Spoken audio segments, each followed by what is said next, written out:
estrutura etária e migração no Brasil. Hoje trago os especialistas em geologia, Giovanni Maniotti e Vitória.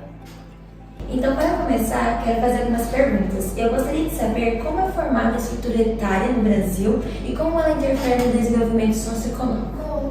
Maria, eu gostei bastante que você citou esse assunto, porque é um assunto muito importante para a gente entender como que o país está se desenvolvendo economicamente. Porque se o país tem a faixa etária economicamente ativa, que seja dos 18 aos 30, 40, que as pessoas costumam se aposentar, maior, significa que eles vão ter uma economia que gere mais lucro. Então, falando sobre essa questão da faixa etária, como a Giovanna mesmo disse, a economia do país, os investimentos que eles fazem, vai depender muito desse estudo demográfico da população, da faixa etária. Eu gostaria de dar um exemplo bem claro, que seria o Japão.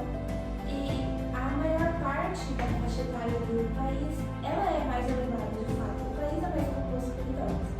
Então, nesse caso, o país faz investimentos mais pesados na saúde e em questão de poder melhorar a aposentadoria, porque são pessoas que não possuem saúde o suficiente para trabalhar e elas precisam ter esse dinheiro para se sustentar.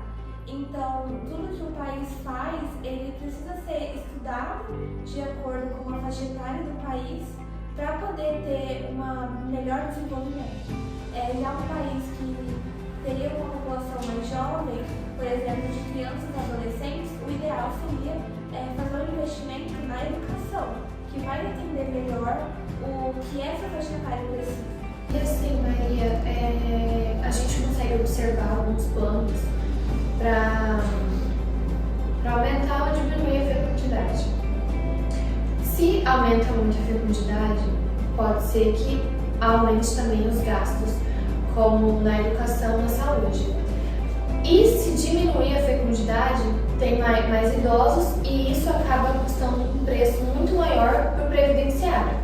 Então também tem essas questões de vantagens e desvantagens que também tem que ser relevadas. Eu achei muito interessante que vocês falaram muito sobre a questão da adaptação para o desenvolvimento da nação.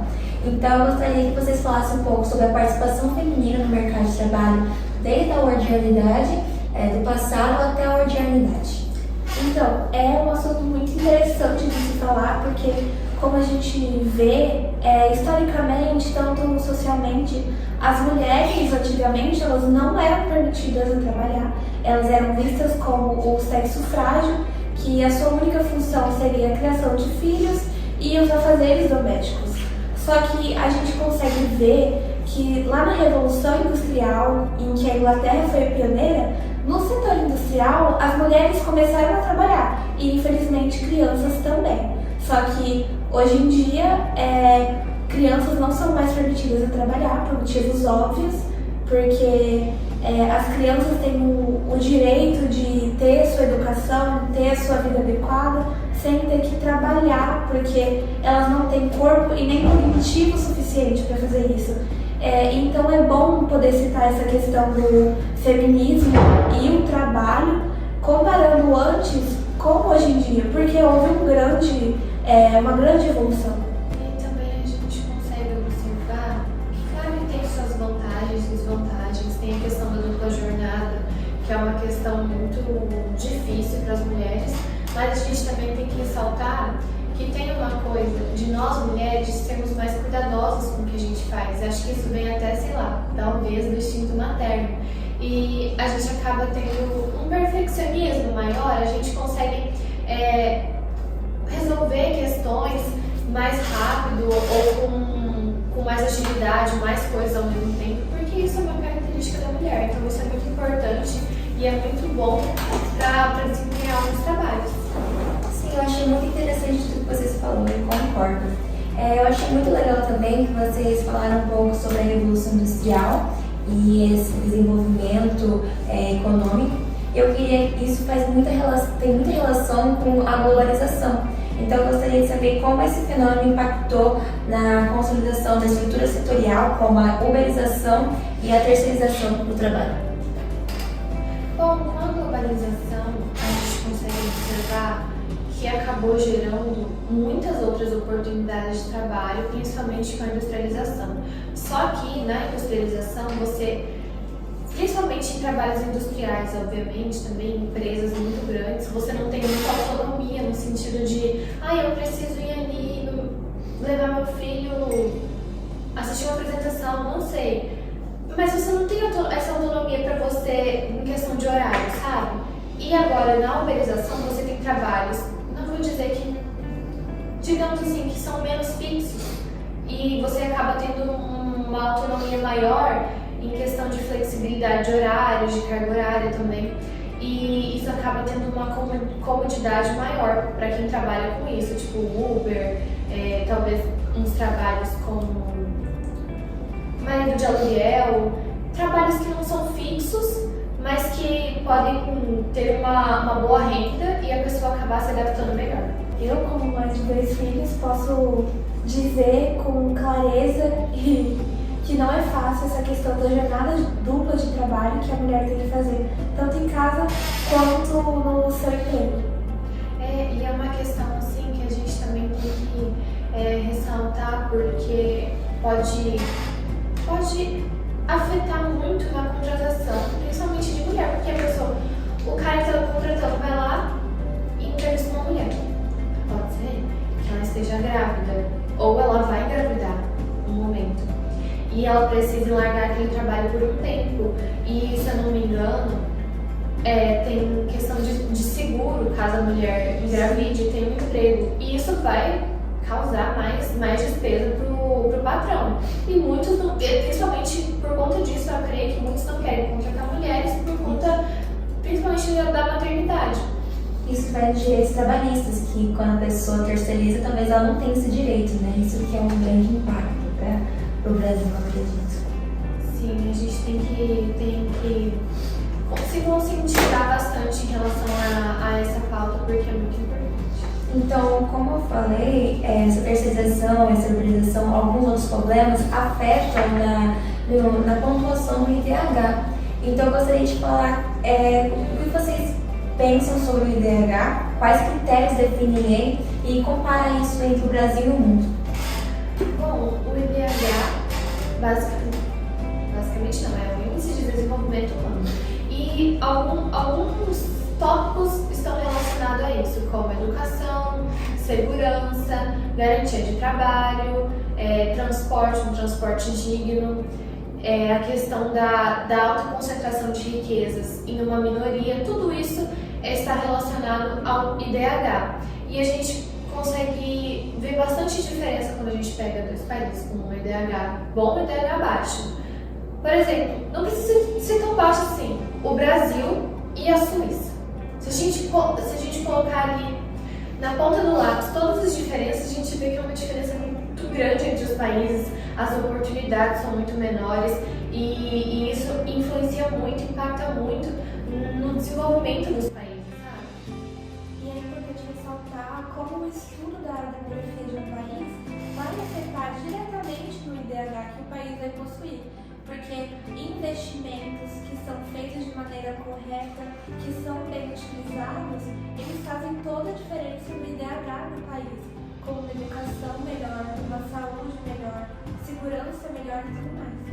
Isso é um ponto muito importante mesmo, porque ele afeta, na verdade, é o que afeta a nossa vida, né, o IDH. Se o país não tem um IDH bom, a sua vida provavelmente vai ser abaixo do que é o esperado, geralmente não vai ter dignidade alguma. Como a gente pode observar, principalmente no continente africano. E uma coisa que eu creio que afeta bastante também é a questão de países que têm muita guerra, sabe? Isso também, como a gente vai falar, spoiler, uma pauta que a gente vai falar um pouco sobre a imigração, que afeta muito sobre isso e sobre o IDH.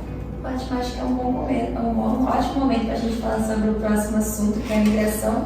Como vocês falaram, teve muitos motivos que impactam na diminuição do IDH e isso resulta na migração. Eu gostaria que vocês falassem um pouco sobre a migração, essas causas, as consequências, quais países possuem mais migração e os seus motivos. Bom, existem 2 tipos de migração, que é a forçada e, digamos, que é a pessoa que De livre e espontânea vontade. Voluntário. Mas nem tanto, né? Nem tanto. A forçada é mais em questão de guerras. E desastres naturais. E desastres naturais. A pessoa não tem o que fazer. Ou ela sai dali ou ela morre. Entendeu? Aqui. Discordâncias políticas, econômicas. É legal citar esses países que possuem tantos desastres naturais que fazem a pessoa obrigatoriamente ter que migrar do seu país natal, onde está a sua família, comparado com uma migração que a pessoa vai por espontânea vontade, que seria no caso de quando ela tem uma oportunidade de emprego em outro país, quando ela quer uma melhor qualidade de vida. Só que há uma diferença muito grande entre pessoas que migram por causa de guerras, desastres naturais e por questões sociais, de injúrias raciais que acontecem nos países, para uma pessoa que só vai buscar uma qualidade de vida melhor no âmbito profissional. Nessa questão de migração, Maria, a gente pode pontuar que quando geralmente, por exemplo, as pessoas vão para os Estados Unidos, elas vão para lá e elas vão ter que trabalhar com algo que as pessoas de lá não querem. São por exemplo, não vou dizer trabalhos indignos, mas são trabalhos mais puxados. E isso também é um ponto a se ressaltar, porque acaba sobrando só os trabalhos que eles não querem lá, sabe? Tem aquela questão do trabalho informal, essa organização, essa terceirização que a gente tinha falado anteriormente. Exatamente, tudo tá na geologia, na geografia, tudo está muito interligado, uma coisa puxa a outra.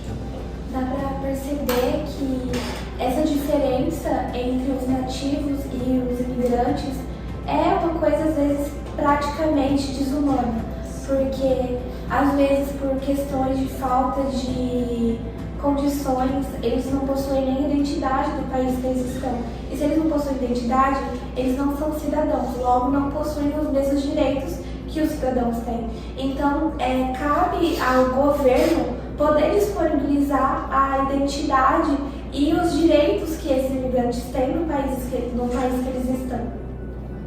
Eu achei isso muito interessante você falar isso, porque tem a questão do preconceito, tem a questão aquelas pessoas, os atletas que também querem representar o próprio país ou representar um país vizinho. Eu achei isso muito interessante. E as condições que as pessoas são estabelecidas para elas passarem para outro país, às vezes são de barco, muitas morrem, então tem que... Exatamente isso que você citou, a gente conseguiu observar, porque agora teve as Olimpíadas.